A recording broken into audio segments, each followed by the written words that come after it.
En la clase anterior estábamos viendo que el juicio de amparo contra ley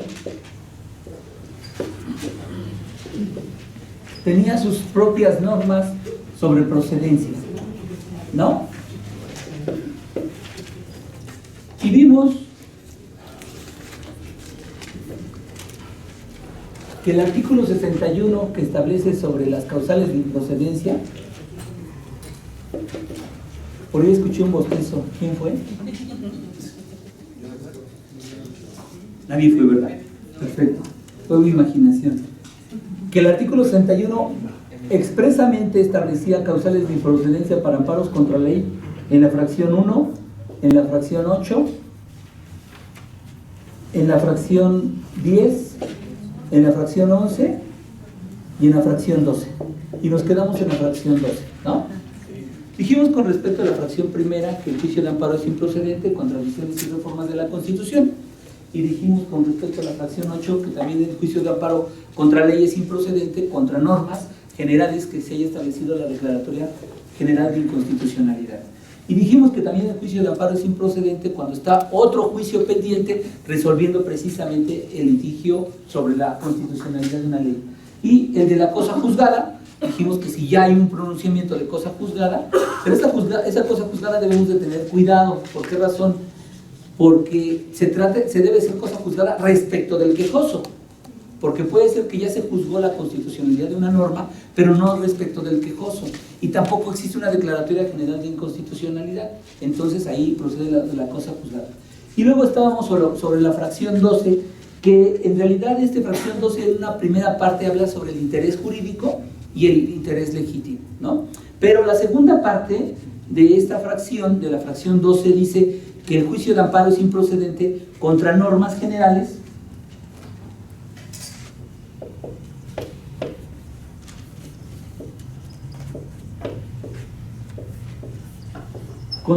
normas generales, dice, contra normas generales que requieran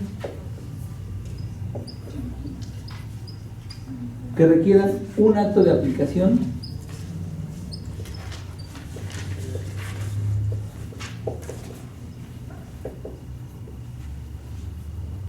posterior al inicio de su vigencia.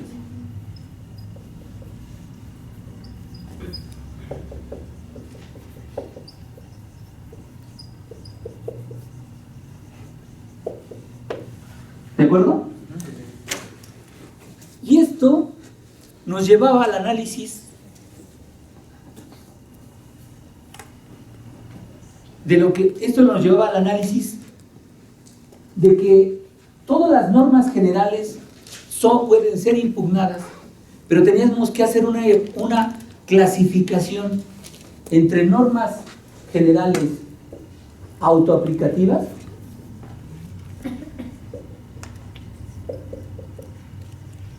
y normas generales heteroaplicativas. Estos dos conceptos eran importantes que nosotros lo entendiéramos para poder explicar la fracción 12 del artículo 61. Y dijimos que en el artículo 17 nos habla de las leyes autoaplicativas, ¿no?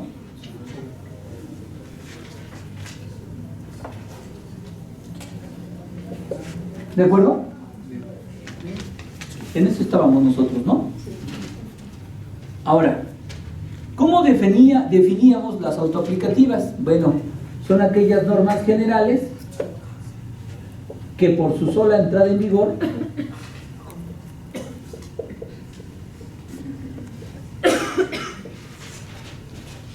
causa un perjuicio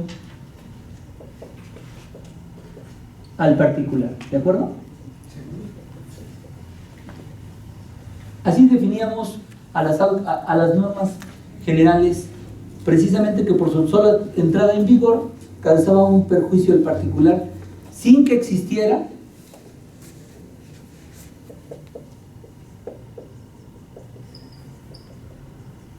un acto concreto de aplicación, a la que nosotros le pusimos como abreviación ACA, ¿de acuerdo? Ahora, decíamos que las aplicativas son aquellas normas generales que requerían un acta concreto de aplicación,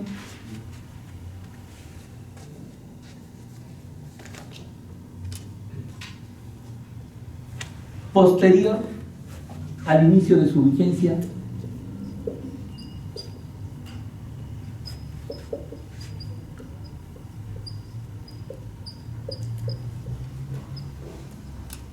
para que se pudiera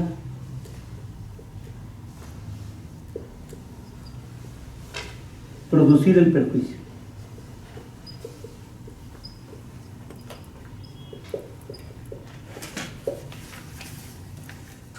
Así quedamos. Ahora, decíamos que a veces estas dos definiciones nos resultaban incompletas para poder entender todas las normas jurisdiccionales que podíamos atacar, y por eso la Suprema Corte de Justicia de la Nación habló de la individualización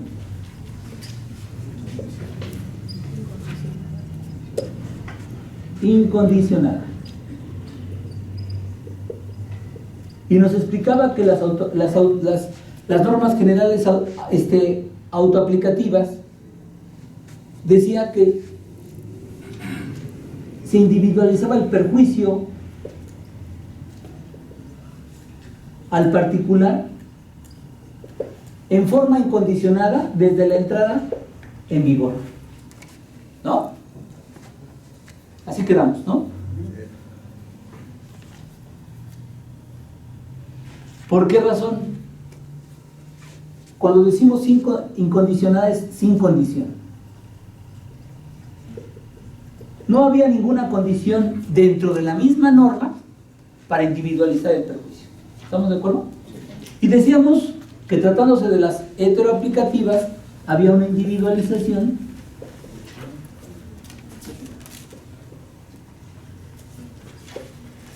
la individualización del perjuicio al particular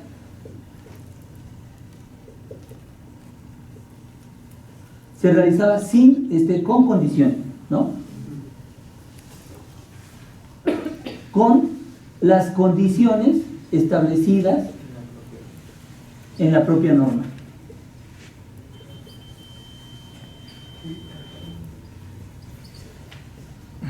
¿Estamos?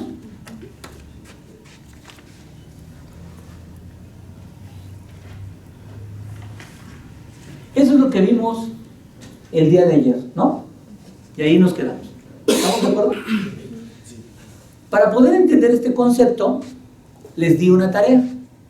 Y la tarea era una demanda en donde reclamaban el artículo 323 séptimos del Código Civil, que establecía y reglamentaba la alienación parental. ¿De acuerdo? Y vimos que este artículo tenía su propia, su elaboración requería primero, es 323, ¿verdad? Séptimos, ¿no?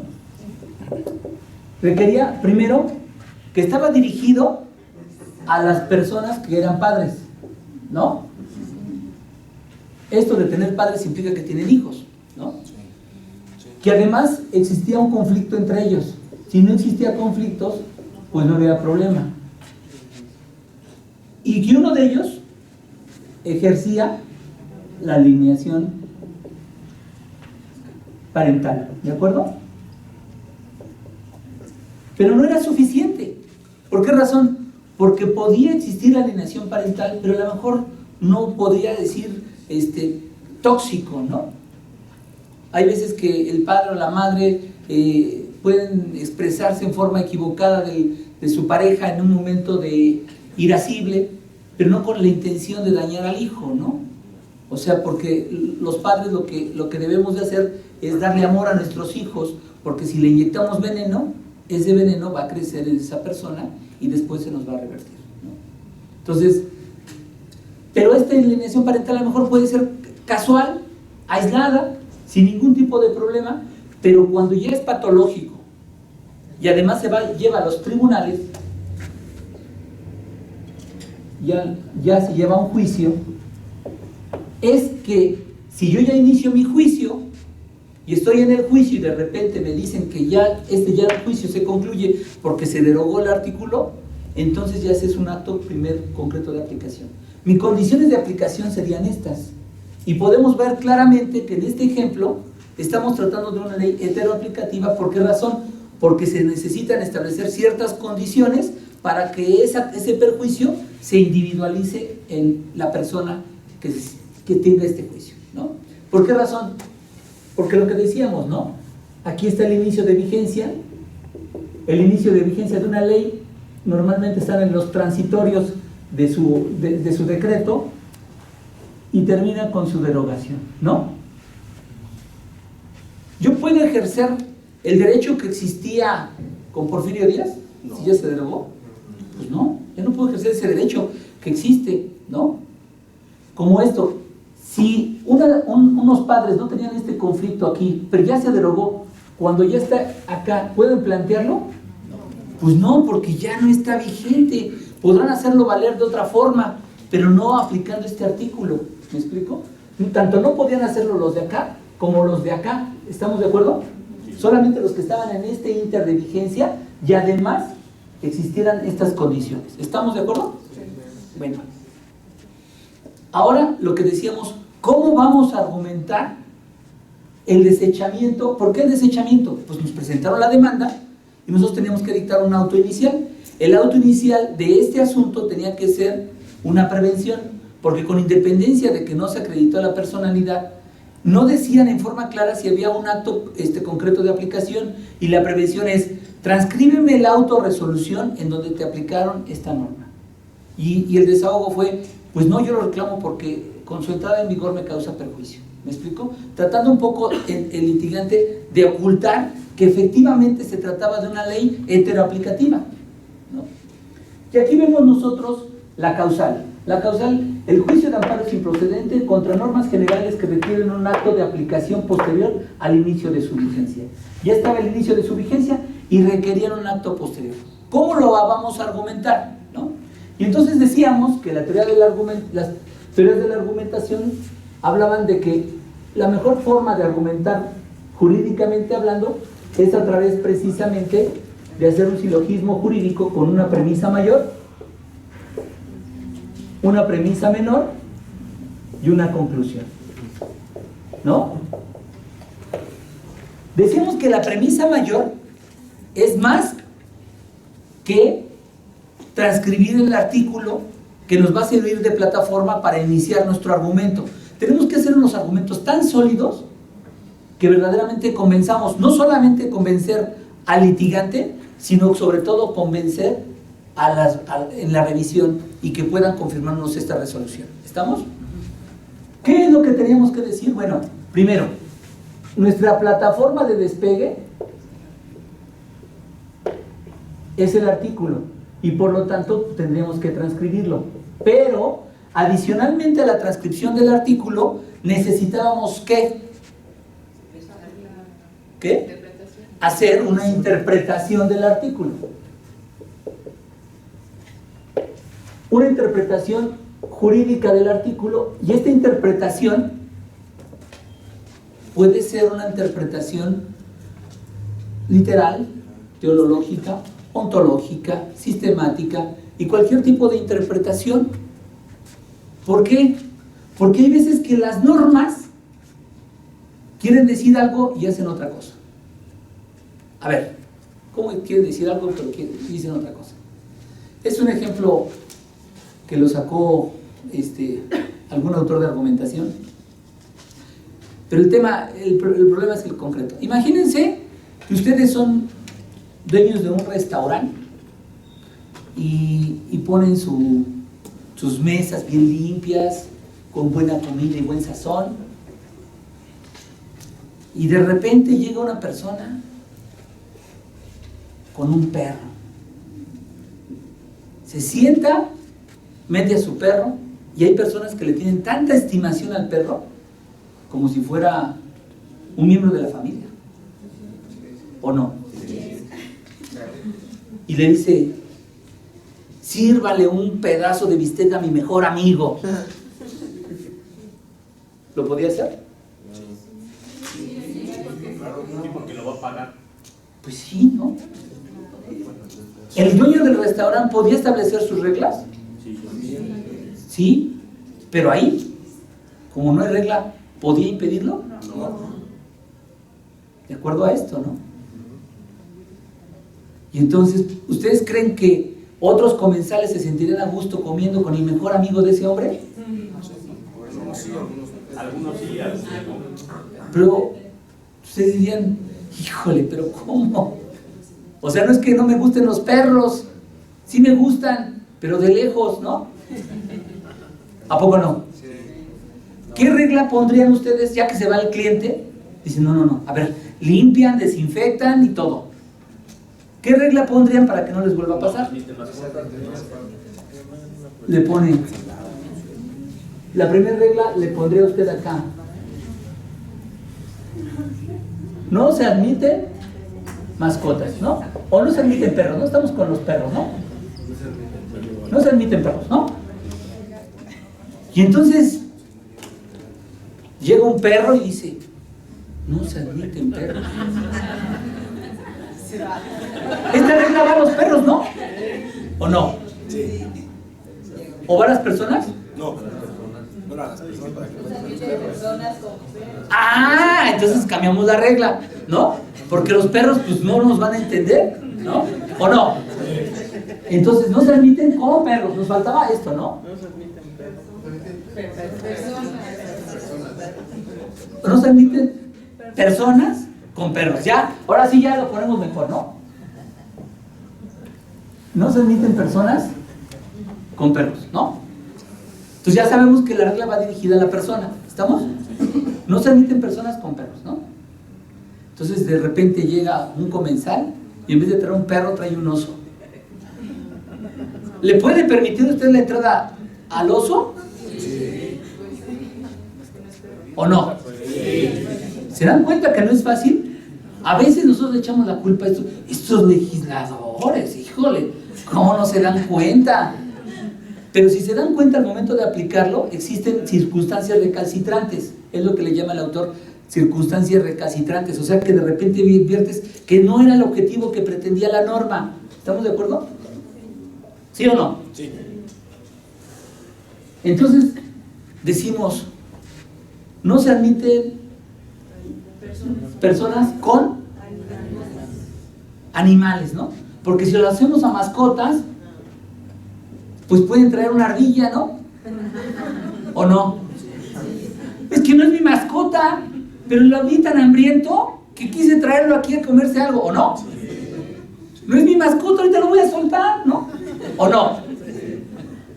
¿Se dan cuenta cómo necesitamos hacer una buena norma y una buena interpretación? ¿Estamos de acuerdo o no están de acuerdo? Y entonces decimos que no se admiten personas con animales, ¿no? ¿Están de acuerdo o no están de acuerdo? ¿Sí o no? ¿Ya está? ¿Qué pasó? Bueno, eso sí requiere una mayor inspección, ¿no? ¿Estamos de acuerdo o no? Otro ejemplo. Ustedes están en una biblioteca y agarra y entra una persona con su radio. Y dice, oiga, no puede entrar con el radio. ¿Dónde está el letrero? ¿No? Y volvemos a lo mismo. No se admiten personas con radio. ¿Y si tiene una televisión? ¿Sí puede o no puede? Si dice, no se permite la entrada con personas con aparatos electrónicos. ¿Y la computadora?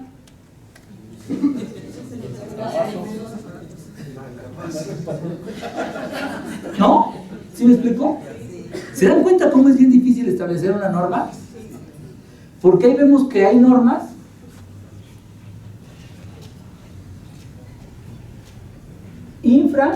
incluyentes y hay normas supra incluyentes. ¿No? ¿Cuándo es una norma infraincluyente?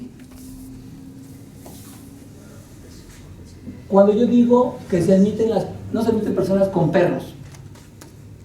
¿Por qué razón? Porque no incluyo casos que deberían de incluir. ¿Sí me explico o no me explico? O sea, yo veo casos en donde está la norma por debajo, excluyendo casos que mi objetivo era incluirlos en la primera norma. ¿Sí me explico? En el segundo ejemplo de aparatos electrónicos podría ser una norma sobreincluyente, porque incluye casos que yo no quería excluir. La computadora, si no aplican algún sistema de audio, no lo puedo meter. Entonces estoy incluyendo casos que no debería de incluir. ¿Sí me explico o no me explico? ¿Qué es lo que yo tengo que establecer al momento de encontrarme con una norma infraincluyente o sobreincluyente? Tengo que buscar la razón subyacente.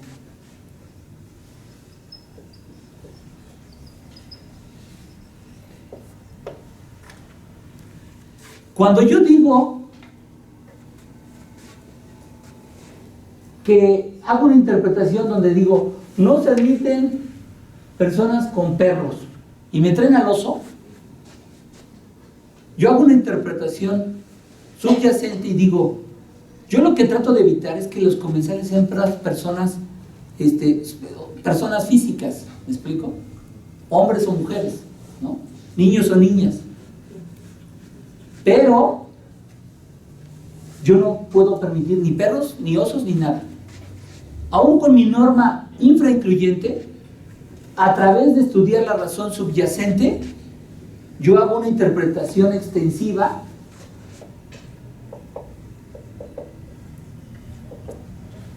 de las normas infraincluyentes para incluir aquel supuesto jurídico que no estaba previsto en mi norma. ¿Me explico? A través de la razón subyacente, cuando yo hago lo de los aparatos electrónicos, lo que yo digo es que la razón subyacente es evitar que los demás sean interrumpidos en la consulta de libros, razón por la cual entonces sí permito las computadoras. Y entonces, a través de la razón subyacente, hago una interpretación restrictiva. ¿De acuerdo? ¿Sí quedó claro los ejemplos o no? Sí. Entonces, yo voy a hacer con todo esto mi premisa mayor. Hago una interpretación jurídica y esta interpretación jurídica yo la puedo utilizar a través de la razón subyacente si la necesito. ¿De acuerdo? No se trata de malear el derecho para hacer lo que se me antoja, sino se trata de interpretar el derecho para alcanzar un objetivo que se llama justicia. Yo estoy enfrente de personas que posiblemente un día sean jueces o magistrados, o ministros, ¿verdad? O consejeros, no lo sé. ¿Me explico? Entonces, podemos advertir que no basta el artículo, sino hacer una interpretación jurídica ¿para qué? Para que yo establezca una regla de aplicación. ¿Estamos? Hasta acá termina mi premisa mayor. En el ejemplo del séptimo 23 séptimos, yo les decía que había que hacer dos silogismos jurídicos.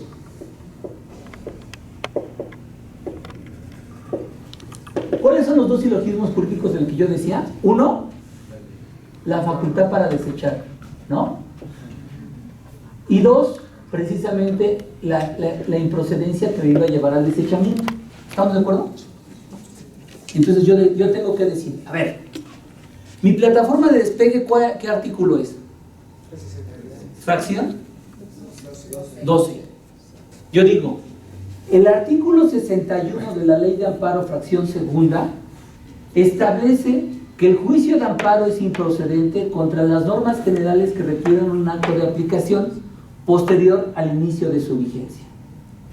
Esto implica que yo tenga que analizar si la norma es autoaplicativa o heteroaplicativa.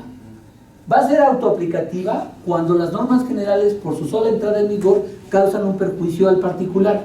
Esto es, aplicando la tesis de la jurisprudencia sobre la individualización incondicionada, estas normas autoaplicativas se realiza una individualización o un perjuicio al particular sin condición. Por el contrario, las normas generales heteroaplicativas son aquellas que requieren un acto concreto posterior a su inicio de su vigencia que pudieran producir un perjuicio al quejoso. Aplicando la tesis de la individualización condicionada, quiere decir que la individualización o perjuicio al particular tiene condiciones en el momento de su aplicación. Esto significa que la fracción 12 del artículo 61 se refiere a normas heteroaplicativas. ¿Por qué? Porque se requiere un acto de aplicación posterior al inicio de su vigencia. Solamente procede el juicio de amparo contra normas autoaplicativas. Aplicando el sentido contrario, el juicio de amparo es improcedente cuando se reclama normas generales heteroaplicativas. Y el juicio de amparo es procedente cuando se reclamen normas autoaplicativas. Ahí ya está mi regla. Ahora tengo que definir si el caso concreto estoy hablando de una autoaplicativa o heteroaplicativa. Porque esta fracción se refiere solamente a las normas heteroaplicativas.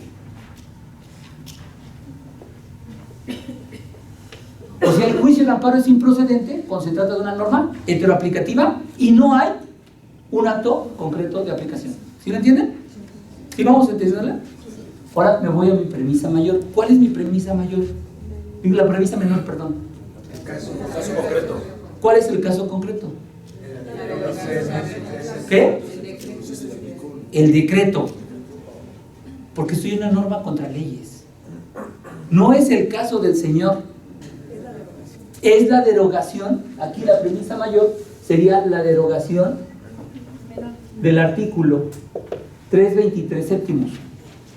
En el caso concreto, el quejoso reclama la derogación del artículo 323 séptimos del Código Civil para la Ciudad de México. ¿Estamos de acuerdo? No estoy diciendo nada con respecto al Señor. Este caso concreto tengo que establecer cuál es el contenido de la norma. Por eso este silogismo jurídico es diferente a cualquier otro amparo. Por eso es especial. ¿Me explico? Entonces, ¿qué es lo que yo tengo que hacer? Pongo cuál es el contenido del artículo. Y después establezco las condiciones de aplicación.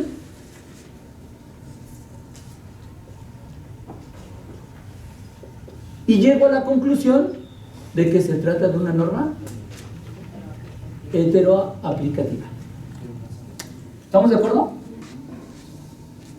Ya dije que mi regla de no procedencia, mi regla de aplicación es que no procede contra leyes heteroaplicativas.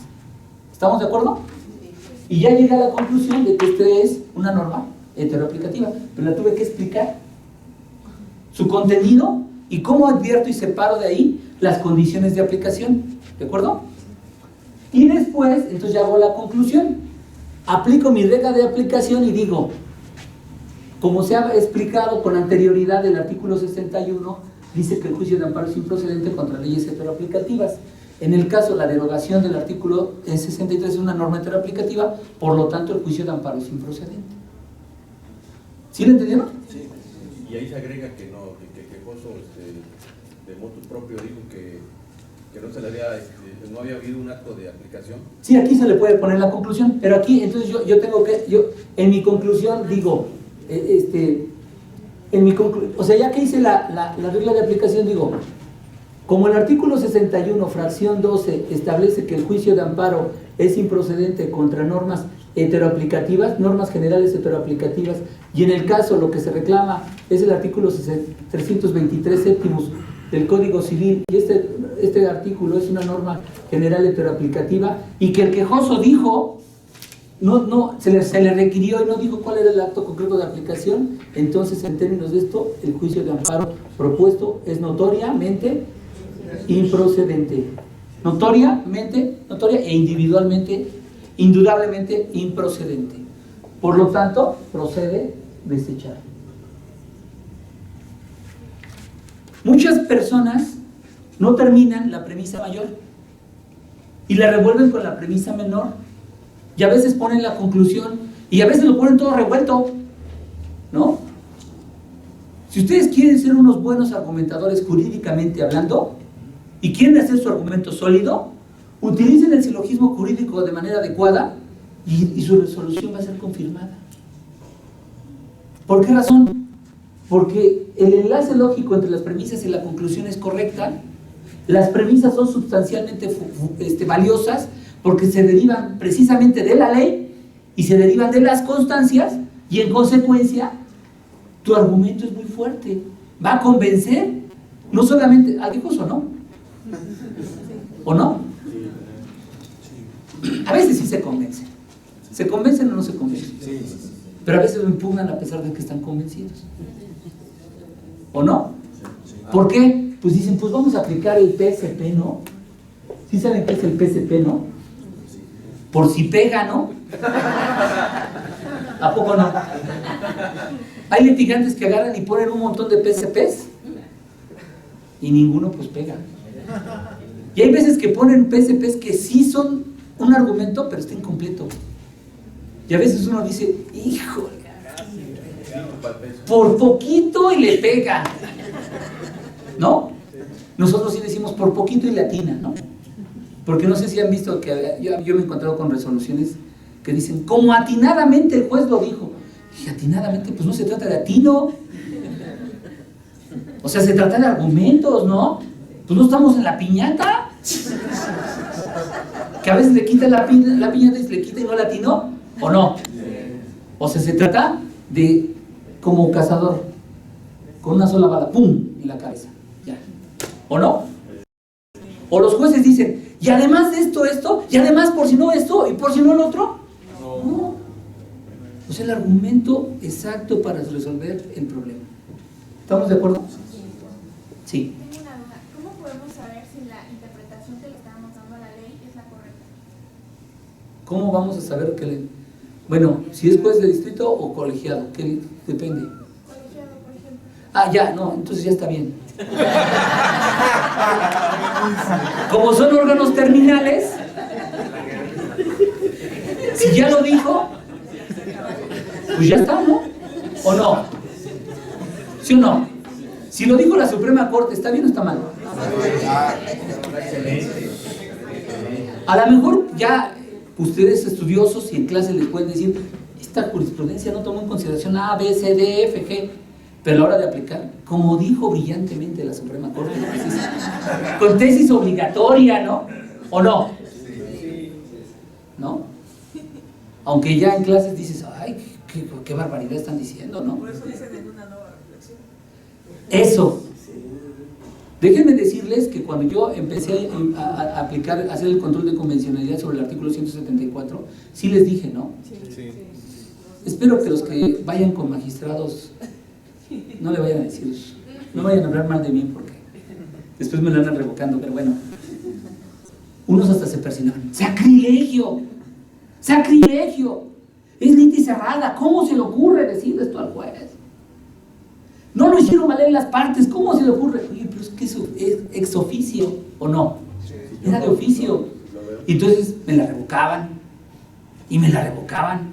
Y me la revocaban. Y yo me fortalecía más con más argumentos, con más argumentos, con más argumentos. Le decía al secretario, dijo este argumento, ahora dile esto. Dice este argumento, ahora dile esto, ¿no? Pero en otro caso, ¿verdad? Y algunos otros jueces hacían lo mismo. No, yo no era el único, y la Corte primero dijo, se equivocó el juez de distrito. Y en la segunda, después de una nueva reflexión, dijo, sí. Y ya está. Pero no debe de inaplicar, lo que debe de hacer es una interpretación conforme. Y ahorita ya es jurisprudencia. Ya nadie dice, toca ese tema, y todos están convencidos que no se debe de... Ya en México ya no hay usura. ¿Me explico? Y si la hay, cuando vaya a los tribunales, los jueces, ¿qué tienen que hacer ahora?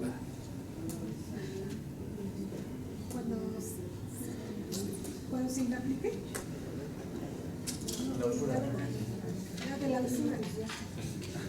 Es bueno, lo que ayer usted explicó, que es bajar el porcentaje. Exacto. Nosotros los jueces tendremos que hacer la reducción y si no, en apelación. ¿Estamos de acuerdo? Ahora, ¿por qué es importante hacer una diferencia entre las autoaplicativas y las heteroaplicativas? Porque se desprenden diferentes reglas de aplicación. ¿De acuerdo? Miren, después de la fracción 12, ustedes advierten la fracción 14.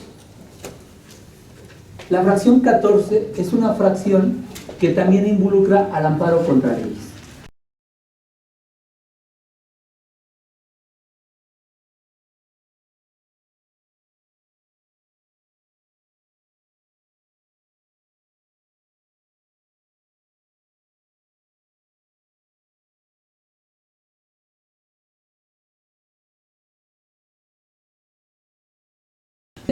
Uno, dice la ley, cuando no lo aplicas dentro de los plazos establecidos.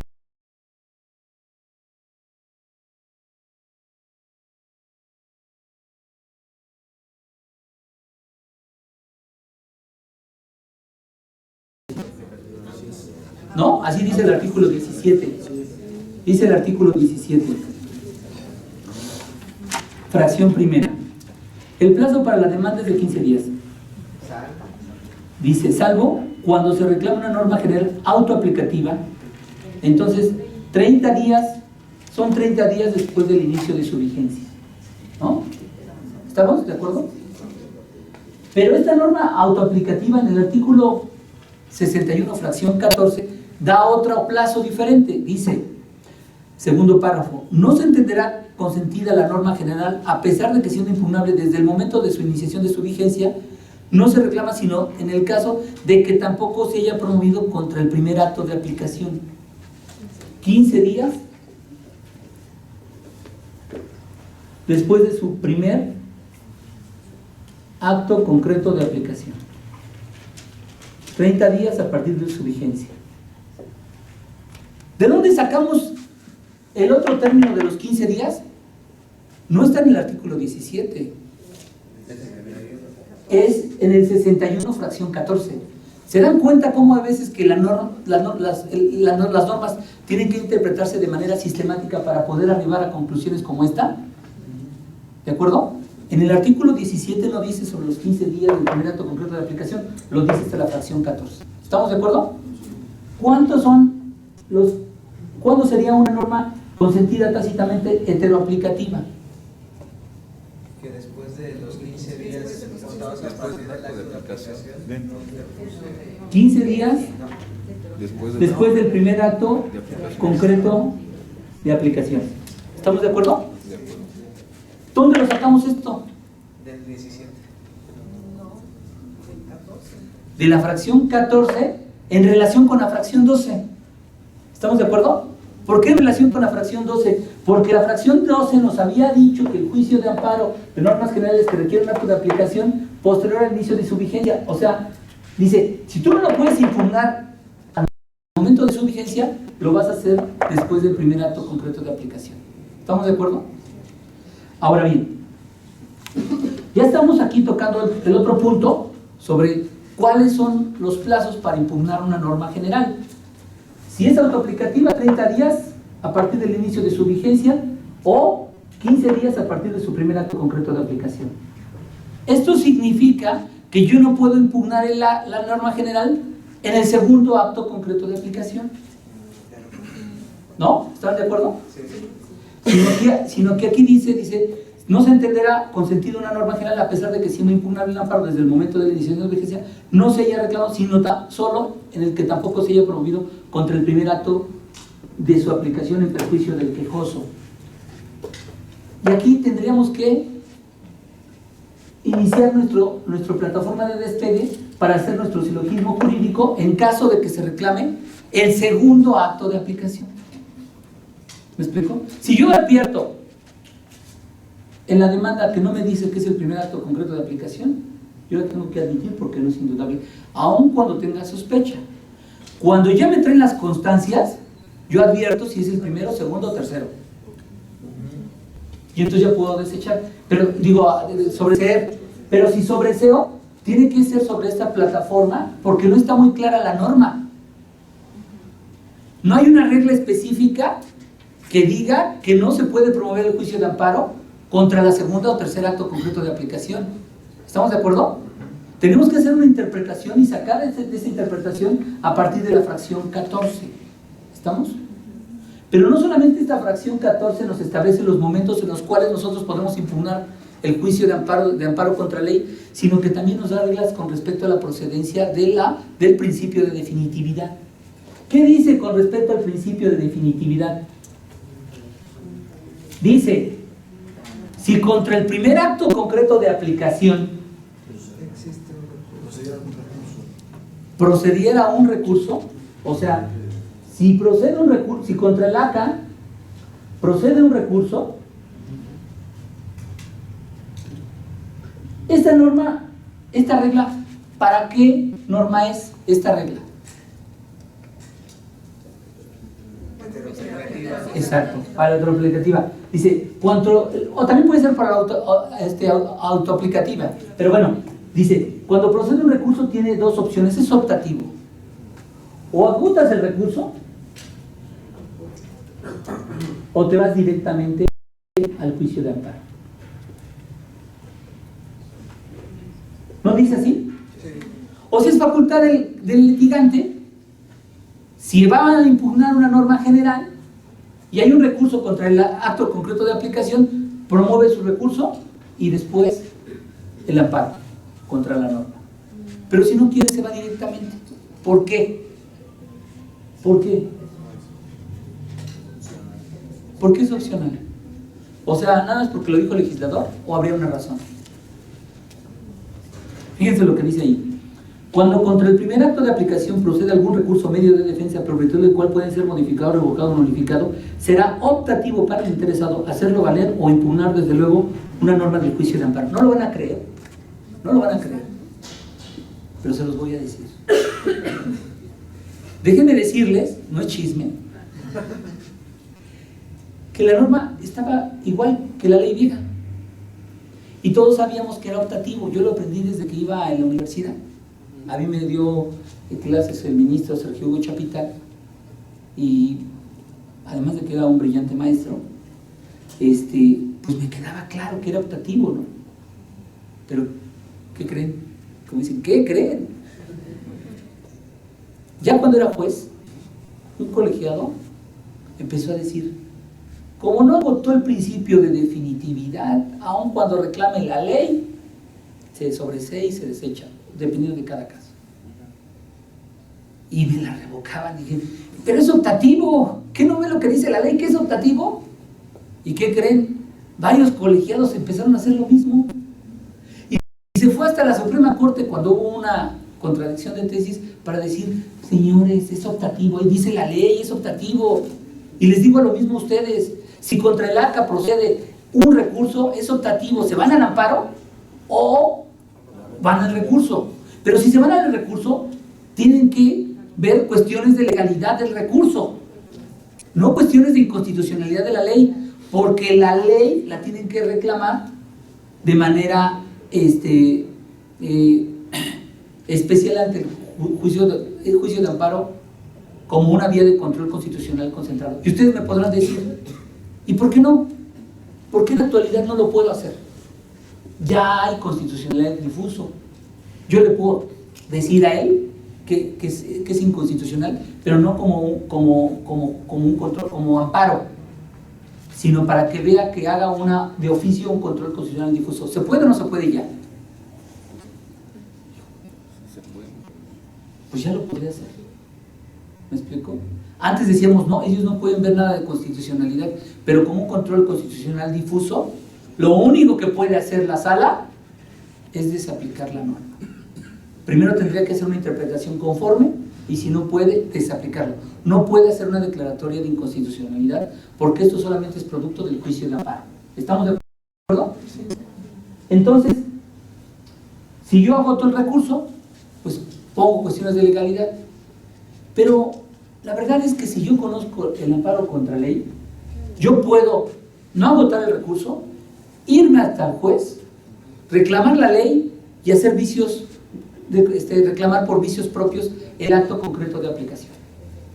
¿De acuerdo? Fíjense lo que dice el artículo.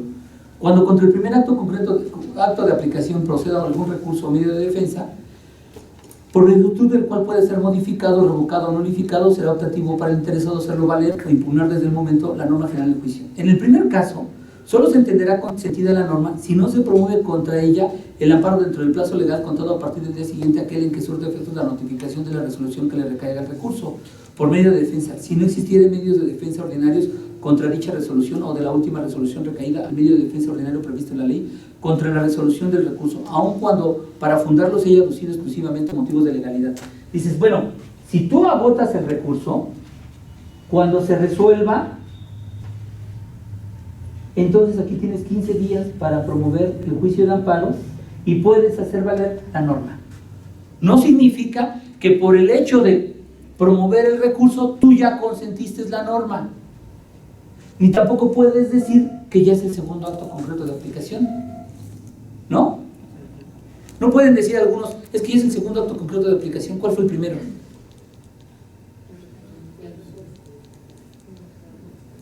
¿Cuál fue el primero?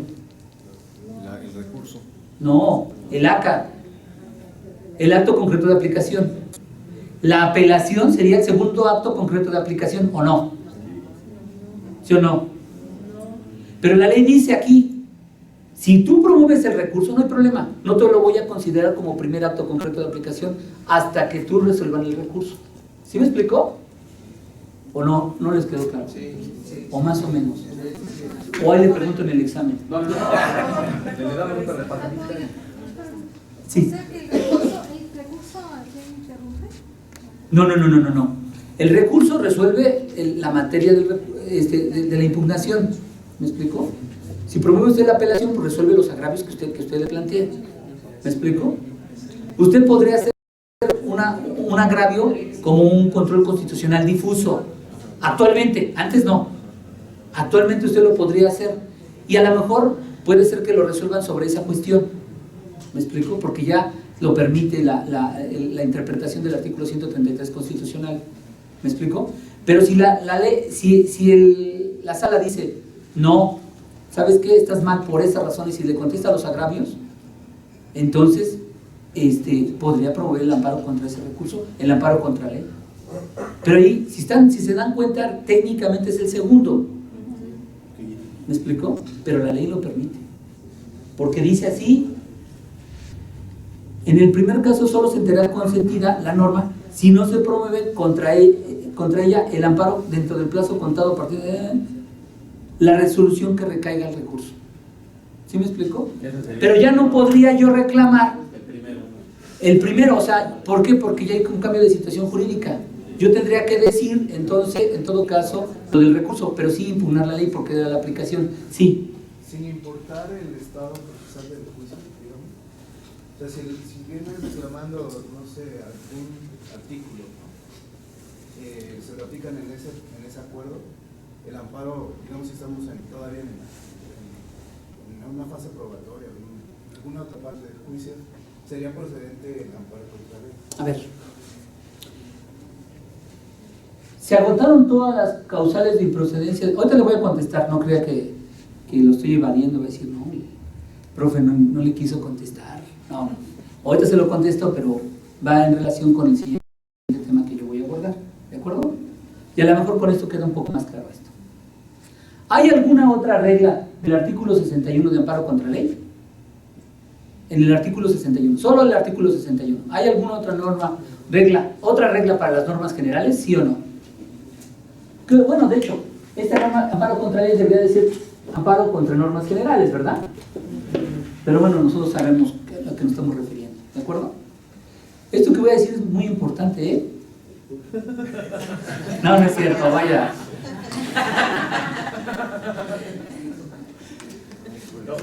Después lo preguntamos en el la examen. fracción 23 donde dice que en los demás casos en que la improcedencia resulte de alguna disposición de la ¿Qué disposición? Ahora relaciónemelo con qué otra disposición. disposición de la Constitución Política de los Estados Unidos Mexicanos sobre esta ley. parece ser que ya no habría ninguna. Solo parece ser. Pero a lo largo del desarrollo de la jurisprudencia han establecido otras causales de improcedencia sobre el amparo contra normas generales. ¿Cuándo? Les voy a explicar. Es importante hacer esta diferencia porque hay un elemento aquí que se llama el ACA, ¿no? El acto concreto de aplicación. ¿De acuerdo? Si yo reclamo una ley con motivo del acto concreto de aplicación, ¿qué me causa perjuicio? ¿La norma en extracto o el acto concreto de aplicación? ¿La norma? ¿Por qué? Pues porque le están aplicando precisamente esa norma. ¿Pero qué le afecta? ¿La norma o la aplicación? ¿Usted es casado? No, yo soy casado también. ¿Sí? ¿Hay alguno soltero? Ay, son muchos solteros. Pregunta, ¿les afecta la derogación del Septimus 323? ¿Me explico? O sea, a lo que yo me refiero en concreto, que las normas heteroaplicativas en abstracto no le causan perjuicio a las personas hasta que se les aplica. Cuando una norma, cuando una norma general se es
¿Cuáles son mis reglas que yo voy a utilizar para estudiar una norma general cuando se aplica, que se reclama con motivo del primer acto concreto de aplicación?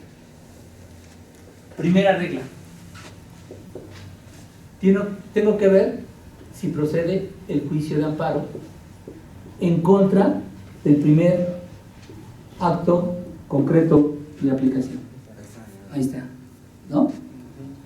¿Estamos de acuerdo? Por ejemplo, y por eso era importante que yo les dijera sobre esto.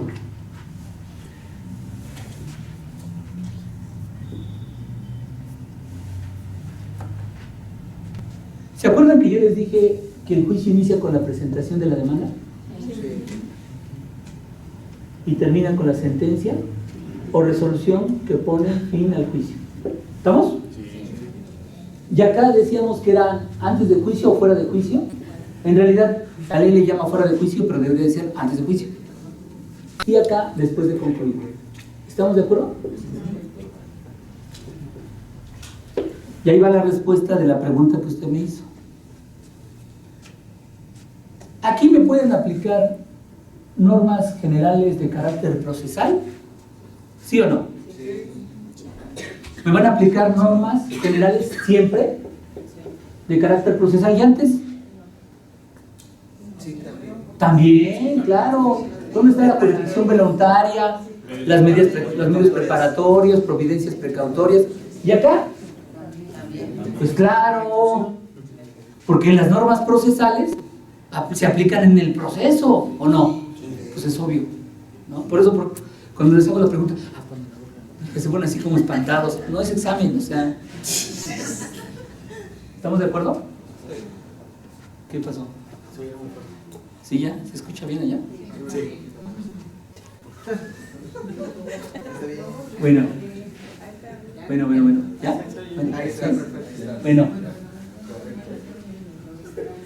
Pero, ¿qué normas dijimos que se aplicaban aquí para esos actos procesales?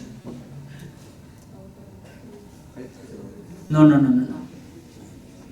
¿Qué norma, qué regla utilizábamos de procedencia para actos dentro de juicio? De imposible reparación. Esa, exacto.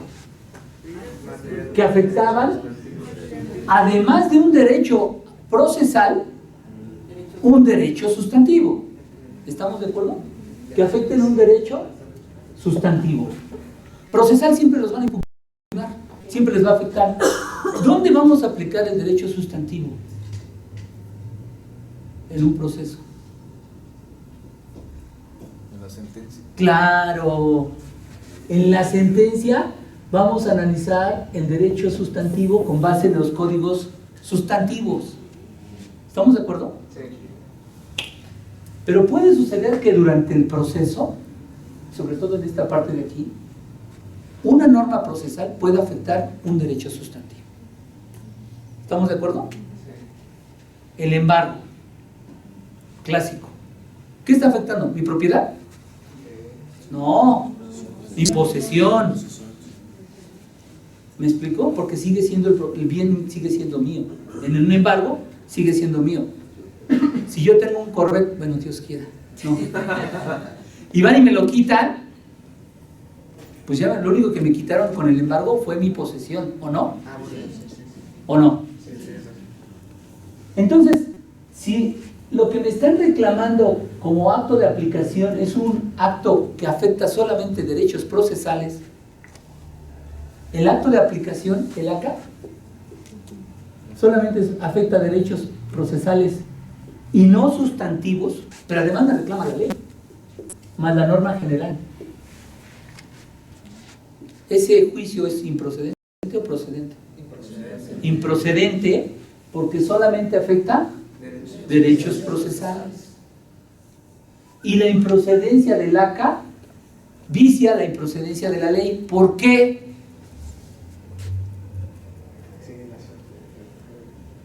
Sigue la suerte de lo principal. No, ¿por qué?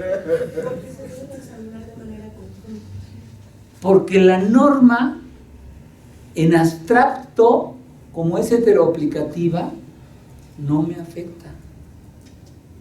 Lo que me afecta es la aplicación.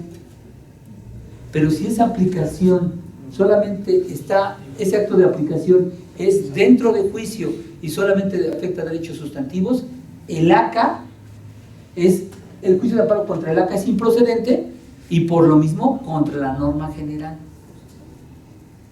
¿Sí me explico? Porque solamente es una cuestión procesal. ¿De acuerdo? Si yo lo que pretendo reclamar es la inconstitucionalidad de la norma sustantiva, ¿dónde lo voy a promover?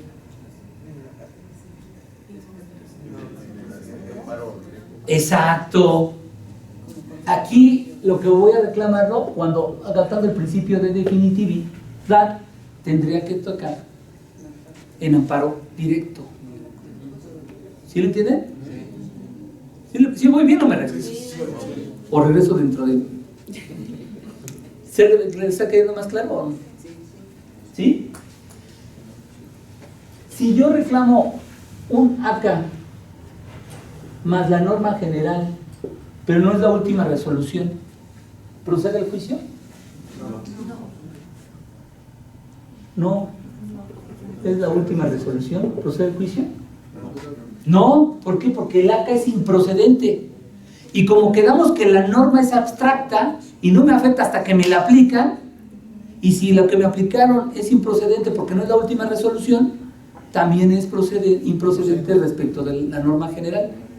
Cuando sea la última resolución, ahí sí yo puedo decir que también es improcedente respecto de la norma general. Ahí lo puedo analizar. ¿Estamos de acuerdo? ¿Vamos bien o no nos regresamos? Ahora, regla número 2, ¿no? Pero ni se preocupen y no la anoten. La verdad es que no lo voy a preguntar en el examen. ¿Qué sabe? ¿Qué sabe? No, el examen va a ser práctico, ya saben. Porque aquí la clase es taller. Y mi obligación nada más es hacer ejercicios con ustedes, ¿o no? La verdad es que yo creo que es importante que ustedes sepan estas reglas. Si ya las sabían, pues me hubieran dicho, ¿no? Pero si no las sabían, pues ya las deberían de saber. O el instituto parte del supuesto que ustedes ya las saben, ¿eh? Eso se los va a preguntar en el examen. Bueno, creo. Un pajarito me dijo, no, no es cierto, nadie me dijo nada. Yo ni conozco el examen. A ver, entonces, esa es la ¿cómo se llama? La regla, ¿no? A ver.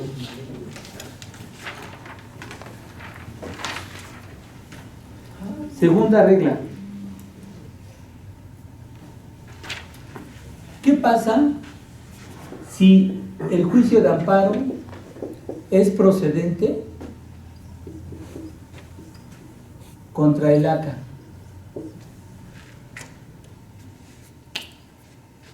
¿Qué pasa? ¿Qué pasa si el juicio de amparo contra el ACA es procedente?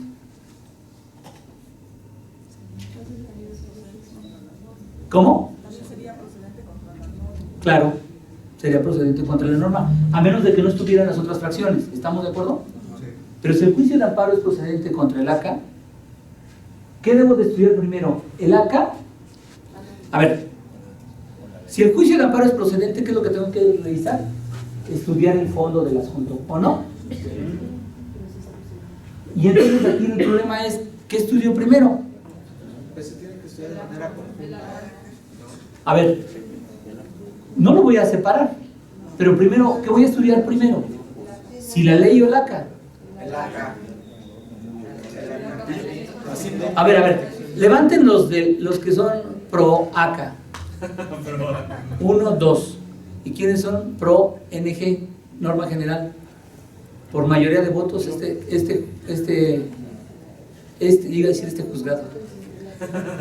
Este órgano colegiado decreta que primero se debe de estudiar la norma general. Pero como yo yo considero que siguiendo la técnica del silogismo, premisa mayor sería la norma general, después premisa menor sería el ACA, por tanto conclusión, como lo hemos venido trabajando, sería que, por tanto, A ver, creo que entonces tendré que regresar al principio de la clase. A ver, vamos a comenzar. O sea, con esa intervención tengo que comenzar al principio de la clase. ¿Por qué razón? Porque yo les dije que la premisa menor no era... No, yo creo que sí voy a regresar desde el principio. ¿Cuál era la premisa menor? Tratándose de un silogismo jurídico donde se reclama una ley. La publicación. El contenido de la norma. Es el contenido de la norma. Vean sus notas. Mejor si anoten, ¿no? Porque después la regan. Mejor si anoten. Miren, aquí está la premisa mayor, la derogación del artículo, ¿o no? Pero la premisa menor. La premisa menor es el contenido del artículo. ¿No lo dice aquí? Sí. O sea, si tienen aquí la respuesta, ¿cómo les va a ir en el examen, cuando no tengan aquí la respuesta? Compañero, lo que te oigo decir era, primero, la premisa mayor era ¿cómo se dice? El acto de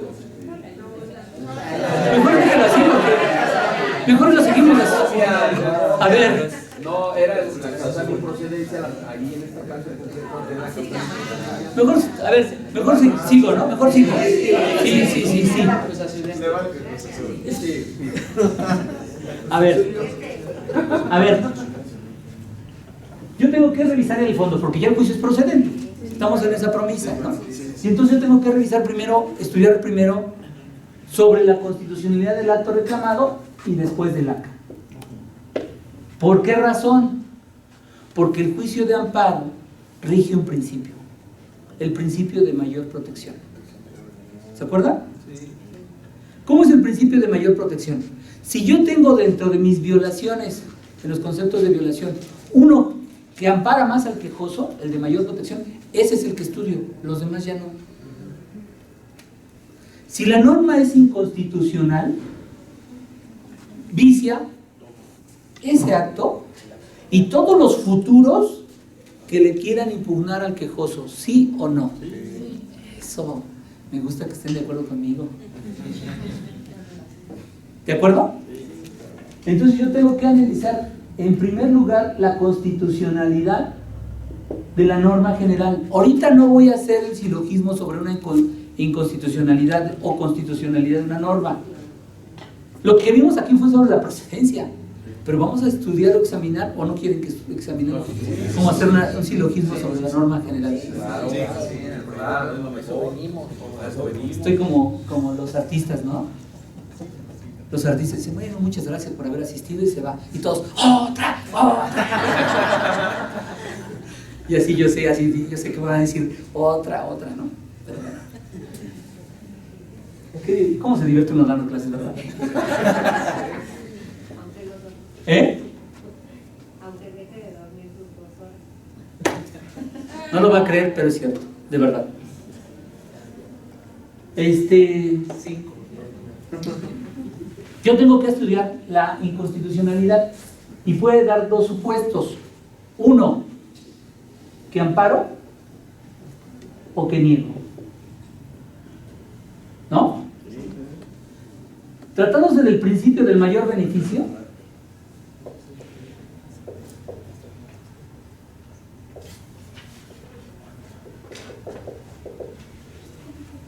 si yo amparo contra la norma general, lo que hago es determinar como efecto se declara la inconstitucionalidad de la norma. No puedo yo hacer más que hacer esta declaratoria. No puedo decir al Congreso, y además, Congreso, te conmino a que quites esa norma y la expulses del ordenamiento jurídico. A pesar de que sea lo más aberrante posible, porque lo que me lleva a ver, y lo vamos a ver sobre esos efectos, lo que me lleva solamente es a hacer una declaración de inconstitucionalidad de la norma. Y como consecuencia, deja sin efecto el acto de aplicación. ¿Sí me explico? O sea, la norma más el acta. Si yo niego, porque digo que es constitucional la norma, entonces ahora tengo que estudiar el ACA por vicios propios. Y si no hay vicios propios, con eso me quedo. ¿Estamos de acuerdo o no estamos de acuerdo? ¿Sí? Bueno, si no están de acuerdo, lo estudian y me dan sus razones para debatir conmigo la próxima clase. ¿De acuerdo? Con tesis y con lo que quieran. ¿No? Ahora, si están de acuerdo, pues ya lo vemos en el examen. ¿De acuerdo?